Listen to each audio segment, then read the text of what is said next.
Hello, everybody. Welcome to episode 270 of Rush Roundtable. Today, we are going through what we believe to be Geddy's top 5 vocal performances throughout Geddy's career. Notice how I didn't say Rush's career, Geddy's career. So, Rush, solo stuff, anything he did on the side, it's all open for interpretation, as well as the topic is open for interpretation. This could be your 5 favorites. This could be what you objectively think are the 5 best. I mean, obviously, there's a little bit of crossover between those, but it's entirely how you interpret it. So, our panel, I got Kathy Rankin in the top left corner. She is the only vocalist among the 4 of us, so you get to go first. Myself in the top right, Ryan. We've got Paul, the Blaster Simon in the bottom left-hand corner. That nickname he just came up with. I'll leave that open for interpretation too. I want to hear that story. And then we got Tim with a blue UFO on his ceiling. So this is going to be an interesting topic. Definitely check out our sponsors and everything else in the description below. And also, we just found out that our emails addresses were not working. So rushfans at rushfans.net and Rush Roundtable at rushfans.net do not work. You get a delivery error when you try to email them. So we created a brand new email address, new inbox that Paul and I are going to be managing. If you want to join a Rush Roundtable, rushroundtable at gmail.com. Super simple. And you can, if you want to send a Rye Guys quiz, you can send it to that too. But the Rush Fans Instagram at gmail.com email address is still also open. So we'll try to, remind everybody of that the next number of episodes here. So let's get to the topic, shall we? So Geddy's top 5 vocal performances. Kathy, you're up.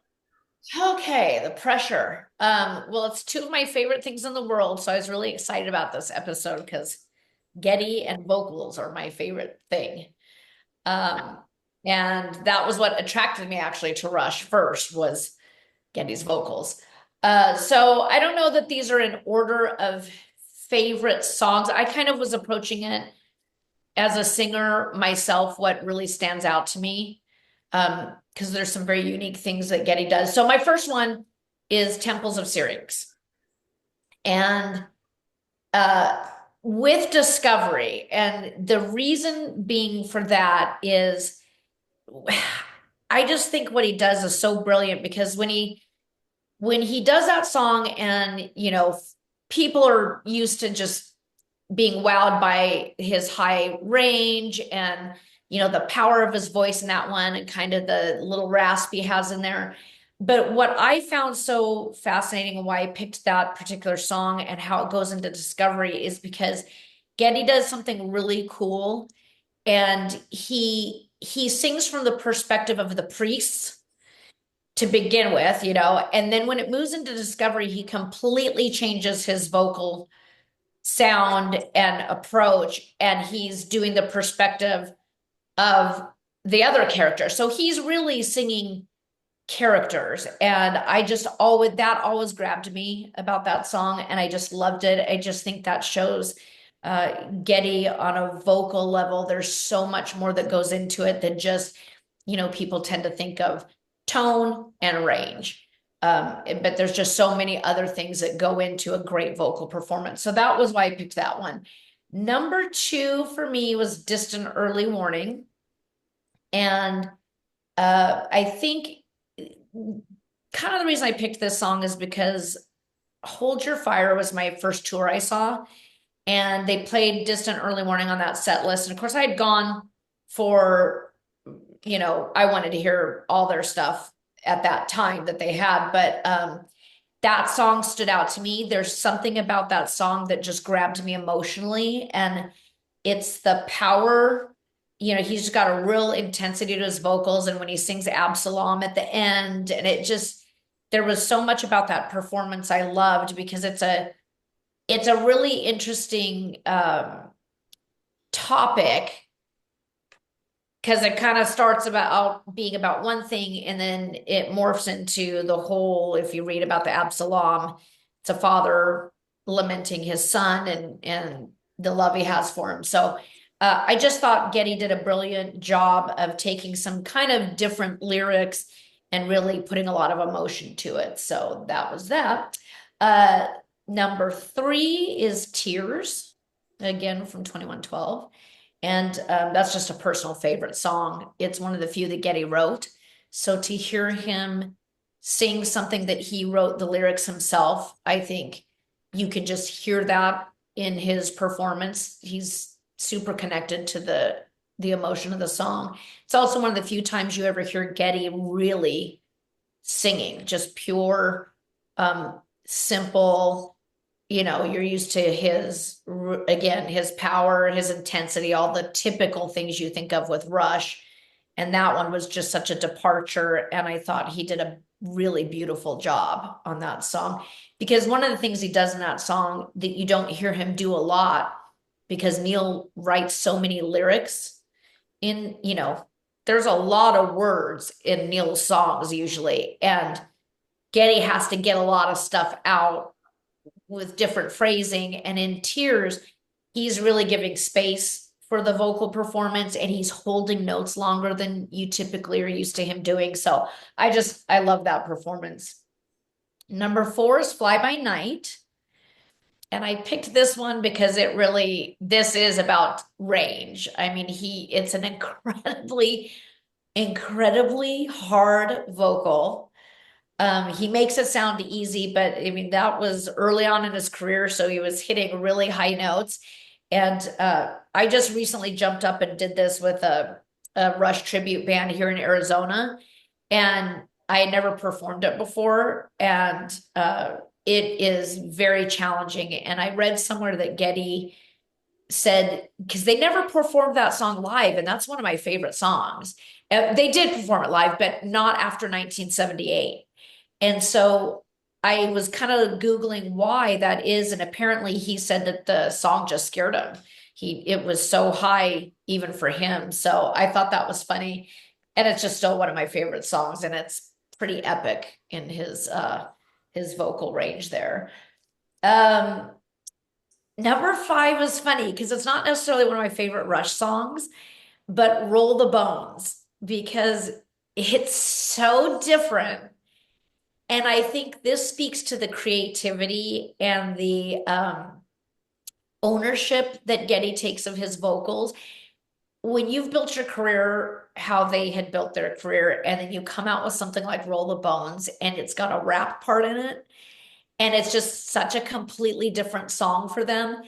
And of course, they got a lot of flack for it. But I just think that shows a lot of creativity and fearlessness on Geddy's part to just go out, whatever he's singing, he owns it and he makes it his and he goes full force with it and he delivers. And I think it's a really fun song. I think it was fun to hear that side of him. I'm sure he didn't take himself too seriously. And I thought it was interesting too. The rap part almost doesn't sound like Geddy, but it is. They slowed down his vocal and put some effects on it. So it's really different sounding. But if you go listen to isolated, I love to go listen to isolated vocals as a singer. You just can learn a lot of what people are doing. And so I listened to the isolated vocal, and actually I really liked when before they lowered the pitch on it. It was the little rap part was funny to hear him doing. So that's it. That was my top five. Great job. All excellent choices. So for me, I I think I'm looking over here because I got my notes over here. I was looking for like atmosphere and vibe because like I'm not a singer, so I don't really know tones or whatever. So I'm thinking like how Getty takes Neil's lyrics and translates them into building this atmosphere of the song or how it contributes to the song or um and you'll understand what I mean in a second, especially with of my second and third choices. Not in any particular order, but the first the so the the quote that I guess, spawned this topic idea was from Tim, and I don't remember when it was, but it was, or what rather, what episode it was, but it was years ago. I can't remember if it was on a deep dive or on the Presto deep dive or if it was on a roundtable, but Might have been on a fantasy set list. Tim said about the song Available Light from Presto that this is Geddy's possible peak. And we're like, okay, write that down. We're gonna do an episode on Geddy's best vocal performances. So, um, when Tim said that, I really examined that song way back then, and I was like, yeah, th this is Geddy's possible peak. I mean, I really feel that um his vocals on this song, or it's in the available light. Like, I'm not even gonna try, but like that part, it's so impressive, and it adds so much character to that song, and how he gets down low, like vocal wise too. But I just love it. I think it's great. I think it's definitely one of his top vocal performances. My second one is Red Sector A from Grace Under Oh, Pressure. Um, I can only imagine the emotion that went into this for him being it was about the Holocaust, and his parents lived through that. But you it, it puts images in your head the way he sings those lyrics, right? And it again just adds to the vibe and the atmosphere of that song to where it really makes you feel like you're there. So I think that's impressive to me. That's what I want a singer to do. I mean, I want the lyrics to sort of help that, but the singer needs to pull it off too. And he does just that with Red Sector A. So number three, Mystic Rhythms, same deal. Atmosphere, vibe. I mean, with Mystic Rhythms, that to me, Mystic Rhythms is a night song. Like it's, you're driving down the road in pitch black and you're listening to Mystic Rhythms, or you're laying in bed and listening to Mystic Rhythms or whatever. Like it, it's it's just so atmospheric. I mean, like you just sit there, you just look up at the night sky or whatever, and like I just see Mystic Rhythms. Like I don't know, I think the way he again makes it just puts some kind of feel into your body, like the way that he sings the lyrics for this song. Number four, Cygnus X1 Book 2 Hemispheres. Kathy touched on 2112. I think same deal, like everything you said about 2112. I mean, Hemispheres, there are times where I feel like I'm on Mount Olympus, right? Like, like it just puts you there. And how high he sings and how much emotion he sings in that song. Um, it's just fantastic. And I think people are probably going to say, well, how come you're not saying Cygnus X1 Book 1? Well, to me, like I'm pretty sure that's like the highest note he ever sang, or like It documented is. note I mean, to me, just being able to sing that high isn't, I mean, it's impressive, but it's not like, okay, well, that's like the most like to me, adding to the vibe and the atmosphere of the song is more impressive than just being able to sing high, right? So, I think he does that better on Hemispheres. Um, and number five, Double Agent from Counterparts. To go from, the darkness to the light, from the singing to the spoken word, that's impressive to me, all in the same song. Probably they were done in different takes and all that, I would assume, right? But, and when it was done live, I think they triggered the spoken word. They had a pedal, yeah. Yeah, but I mean, even still, he nailed it, right? I mean, he really makes you feel like, angel and demon and darkness and light and all that. So, um, I've got four honorable mentions, which we said prior to the show. We will go through those at the end, but yes. So now to Paul the Blaster Simon. So this nickname that I just typed out and renamed him. Um, Paul says prior to this episode, he's the one that blasts out all the emails for the roundtable invites, and he's the blaster, if you will. So now that's your nickname, Paul the I'm Blaster glad we Simon. cleared that up. I'm yeah. glad we It's cleared good that you clarified. that. Be infinitely creepier if we hadn't. Thank you. Yes. So, for starters, I love the fact that we have 10 different songs from you too, because I only have one double so far, and then I have some honorable mentions we'll do at the end of the episode that back up each of my choices. Double Agent didn't make the list, and I was kicking myself because I couldn't fit it into these five reasons that I added these songs. but there is one double, so I'll start with that. I also chose Tears.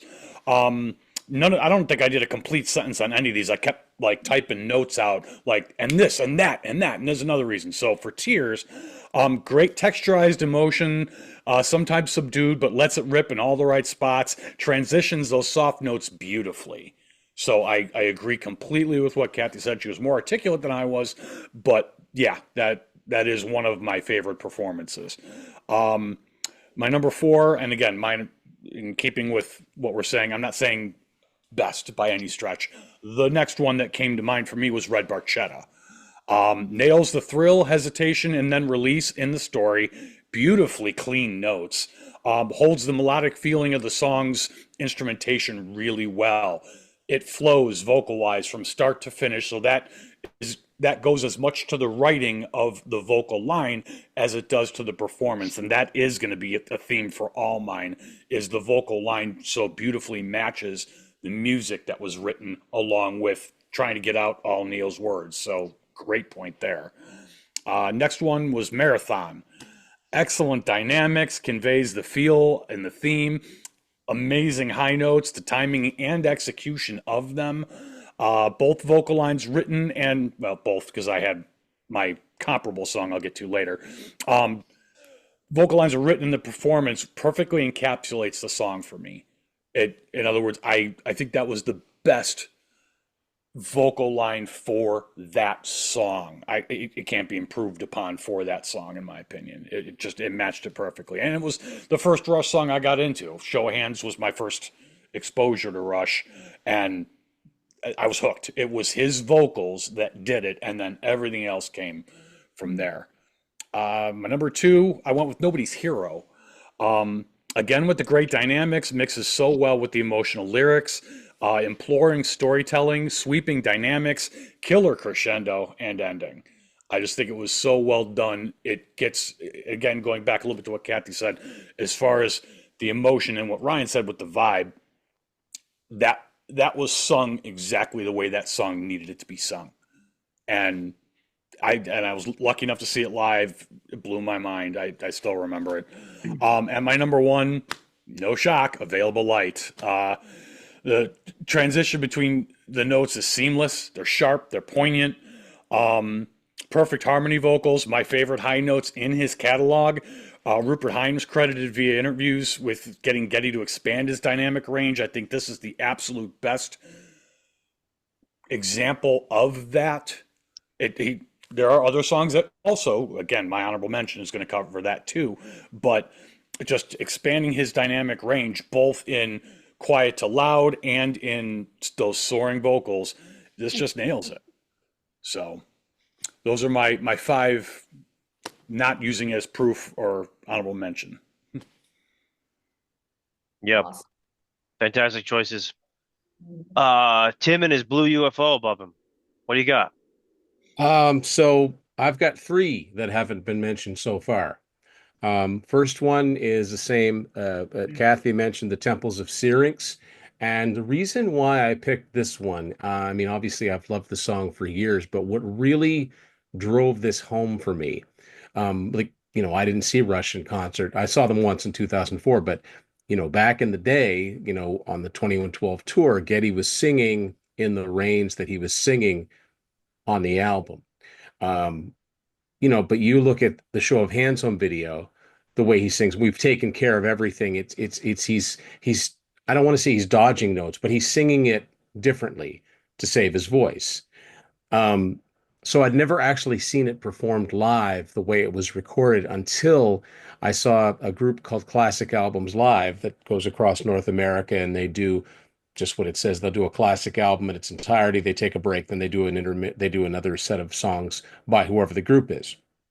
I've seen them several times, different members come and go, but they always do a great job. And the one time I got to see them perform 2112 was a real highlight. And the intro tape comes on, but then the band starts playing and it picks up the overture and all that. But when it gets time for the singing to begin, that's when something clicked in my head. It's like someone's actually got to come out because they pride themselves on sounding like the albums as much as possible. Someone's got to come out and deliver that vocal and do it with the right amount of force, the right amount of aggression. And because Geddy double tracked his vocals on that, there were two guys singing, screaming at the top of their lungs. And I realized just how much power there was in that vocal. And also, Geddy is so in character as the priest. I mean, you hear that again in presentation. It's angry, it's condescending, but it's very thespian in a way. And I know Getty's done a little tiny bit of acting. He's like done Murdoch mysteries and stuff, but I really think he should have pursued that as a post Rush career because I think he would be really good at it because he's got that personality. But that my first one is the Temples of Syrinx just for its sheer power and aggression. My next example is another early example, but it's a complete opposite. Rivendell from Fly By Night. This is a very delicate song. Um, it's not a love song like Tears is, but it's very, very delicate. And it just shows you early on he could have that restraint. It wasn't just, yeah, oh yeah, like it wasn't just the ad libs. Like he could zero in and do a slow song, um, a delicate song. I keep using that word delicate. That's what this his vocal on Rivendell is. It's supposed to convey, it's ethereal and it's outer worldly and it's a fantasy place. So he puts you right there. Years before I discovered Lord of the Rings, I felt some like he was really describing somewhere different. My third one is Open Secrets from Hold Your Fire. I think that I've always had a soft spot for this song, and Geddy's vocals on this song contain something that he's almost never described as his vocals, but it's got soul. It seems like a very personal delivery. I know they're Neil's lyrics, but he gets right into them. Um, yeah, I just really like his vocal on that song. My number two is Between the Wheels. This is a song that I've loved forever, and it was crystallized when I did see them on the R30 tour in Toronto.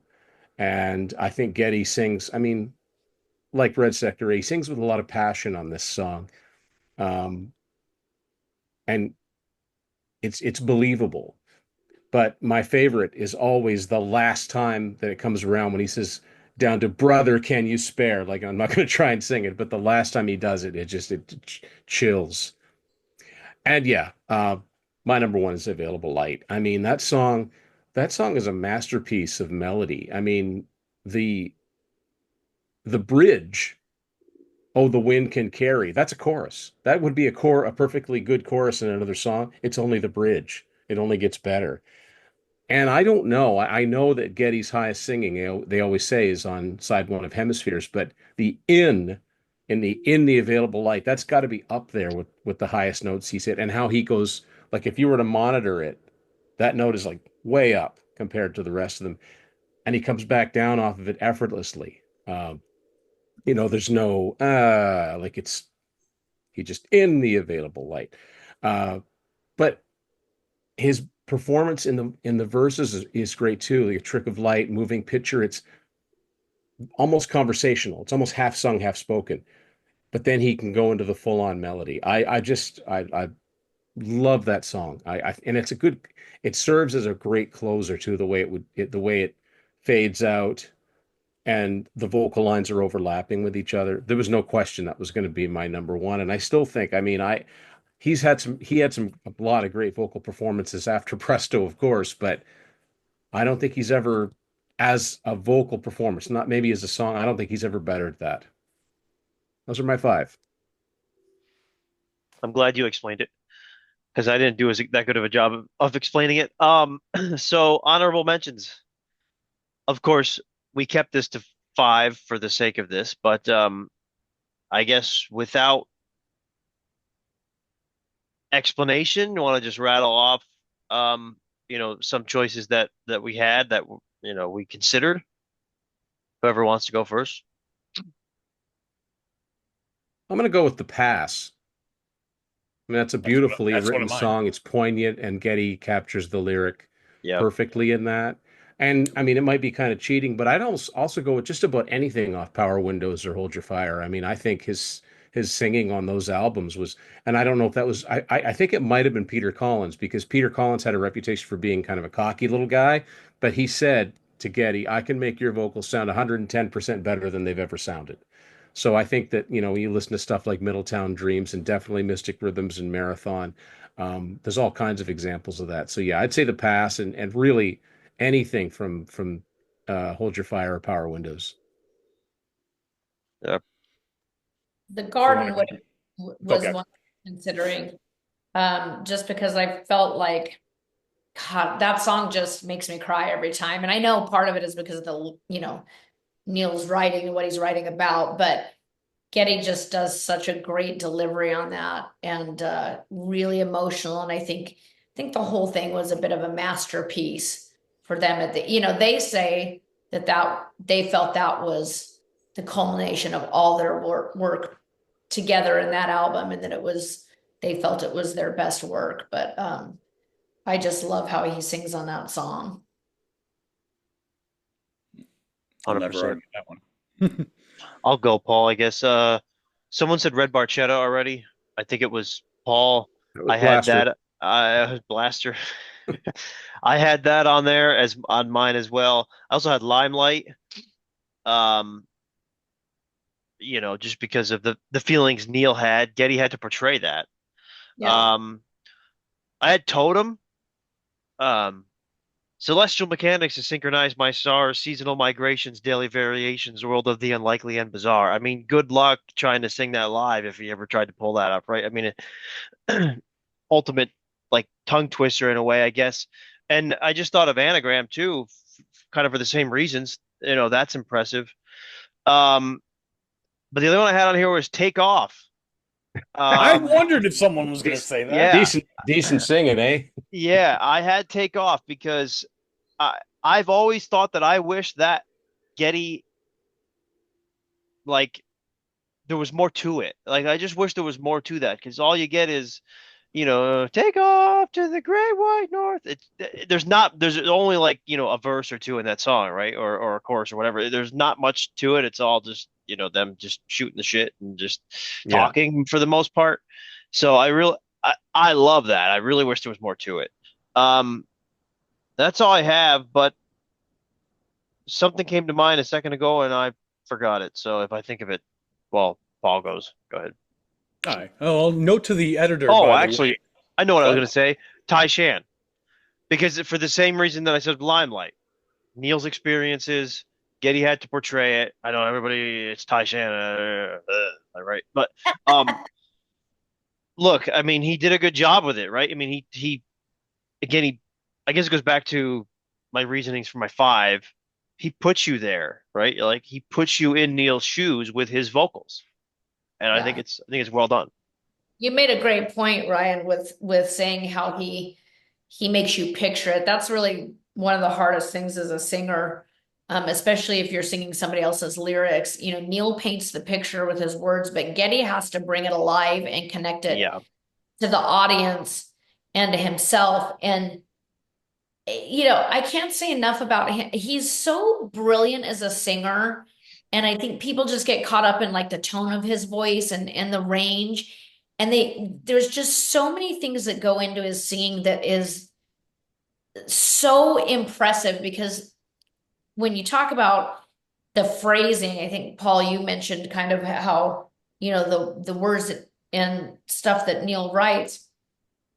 When you're singing live or if you try to sing Geddy's songs, the phrasing is so complicated in the majority of their songs. I mean, it's just not normal writing, and it's so Neil. But for Geddy to do that and be playing bass against that takes so much vocal control and just concentration, and on top of it you think that he's belting out some incredibly powerful vocals, and he's using, mixed voice, and he's using chest and head voice, and it's seamless. And I can't say enough about him as a vocalist, because to pull that off is really difficult. And when you bring up the emotion and like him painting the picture. When you're recording in a studio, it's super clinical. I mean, you've got somebody pressing buttons saying, that note was a little flat, try it again. It's not you don't go in there and it's super artsy. And I mean, it's really hard when you're recording and you're doing take after take and you're having to capture that feeling over and over, or and you're in your head about, is my throat feeling good? Am I too nasal? I mean, there's just so much going on in that environment. So I don't know. He's an epic singer, and I don't think oftentimes he gets enough credit for that. I mean, Rush fans give him credit for that, but Yeah, yeah. Paul, I know you got about 10. Yeah, no, the one I didn't put down that I want to throw out there, just based on the honorable mentions you three have mentioned, You Bet Your Life. That is not easy. I think that gets overlooked. Even when I was It's reading the true. lyrics on that roundtable, the guys were trying to trip me up. So that is very impressive, just as far as a vocal performance. My honorable mentions, for the same reasons I said for Tears, I had Gone from the Lost Demos. I just think that's all texture, all emotion. It can be understated and it's still powerful as hell. Um, for the same reason as Red Barchetta, I would say Lock and Key. Going back to what Tim had said about Hold Your Fire, I think there's so much anger and uh, just frustration behind it, and that comes through very much in the vocals. For the same reason as Marathon, I have Manhattan Project. Um, I think that's another one between the notes, the soaring of them, and hitting the crescendo at the end. Um, Matching up with Nobody's Hero, I couldn't decide between The Pass and Halo Effect. I think Halo Effect gets overlooked because it's such a short song amidst Clockwork Angels, and I know that Ryan and I, the only thing we did talk about before this was, are you going to use the garden? Are we going to talk about the garden? Um, I actually vocally, I was the Garden's my favorite song. You guys, if you've been watching for 10 seconds, you know that. Halo Effect's vocals drew me in when I wasn't expecting it. The Garden, I expected to be blown away, and I was. Halo Effect, I was like, wow, there's a subtlety in those vocals that really gets that pained frustration and sadness across from that circumstance that they're describing with the protagonist. And then the pass, just amazing. And then pairing Available Light with a song, as far as power and control of notes, Animate is oh, just as Yeah. impressive to me as that's one Available of mine. Light, Yeah, but for different reasons. I yeah, mean, it's there's the dual vocal line, both are amazing, but talk about power and that last note he hits, like so that I know it might be a strange pairing, but that's why Available Light and Animate are the two most powerful ones that hit me that same way for different yeah. reasons. So Great. I don't think we mentioned any songs from Signals. Um, you losing it. We didn't mention losing losing it, it. I I did. was just gonna say, Yeah, we didn't mention Countdown either. Both yeah. impressive given the. But I had an honorable mention that I had considered in my head that I didn't write down. Grace to Grace from My Favorite Headache. Oh yeah. Yep. Yeah, Um, yeah, still. Another personal lyric. or yeah, Yeah. How about or Everyday Glory? any of those I songs, debated Everyday Glory. Yeah, or anything from My Favorite Headache because he's singing his own lyrics at that point, not Neil's lyrics. Sure, he did that in the early Rush days, but now it's like I feel like his lyric writing evolved over time too, right? And probably Neil had some influence on that because I think the lyrics in some of the songs on My Favorite Headache, well, all the songs on My Favorite Headache are far superior than some of the, some of the crap that he wrote on the debut album. Sometimes people love crap, but I mean, um, hopefully y'all get that reference. But yeah, Oh yeah. anybody else want to add an honorable mention? Just one Jake, more for Geddy's ability to belt at a time when he wasn't doing the belting anymore. Battle Scar by Max Webster and Rush. Yeah, sure. Because Geddy is singing on that song the way he sang in 1975 in 1980. yeah. Jacob's Ladder was one I thought of, and it's not the reason I thought of that is because it's not about the vocals, but I think that Geddy as a vocalist was very similar in ways to how Alex was as a guitarist, where typically in a band, you've got a lead singer wanting their voice to be the showcase, or a lead guitarist wanting to rip solos you know, and they were all three so good at doing what was best for the song. And sometimes it might not have been about Geddy showing off his range, or be sometimes he knew when to lay back, he knew when to just be subtle, and that for me was a song where it really painted a picture too. In my mind, I could picture it. And I saw him do it live. I had never seen them do it live until R40 in Vegas, and I happened to be at sound check, and I was literally in an empty auditorium sitting a few rows from Geddy's keyboard, and they sound checked with Jacob's Ladder, and I literally just got chills. It was just incredible because he sang it as good in sound check as he did it in the concert. So I don't know. Again, I just think it speaks to all of those guys really, but even Geddy as a vocalist, people don't realize he's really knowing when to leave room for everything else that's going on in those songs. Last one I'll throw out. I can't cite the source. I thought I read somewhere that Getty said one of the most difficult songs to play and sing, going back to how Kathy described that process. But also going back to different characters that both Tim and Kathy had mentioned, is the Anarchist. That Yep. is Yeah. that is very impressive. And after I read He said that the on his novel book. for the first time, what was it? He said that on his book tour. Somebody Okay, asked him that's that question on his book tour, and it was in one of okay. the videos. Yeah, yeah, I Which yeah. I thought did you were going to cancel say a me. different song, Paul, Which one? because he always talked about how Turn the Page was so difficult to That's sing true and play too. because the bass part has nothing to do with the vocal part. So he had Yeah. to like split I his see brain that. in half, Yeah, that's impressive. You and he know, makes And it Kathy, but it open was with an easy. R40 Anarchist. you said something to the effect of how like they were always so willing to go with what fit the song.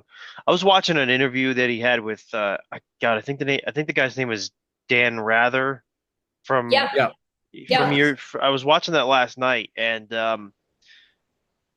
Getty said, I'm paraphrasing, but something to the effect of like it wasn't, you know, it wasn't two guys overruled another guy. They always made the decision as a group.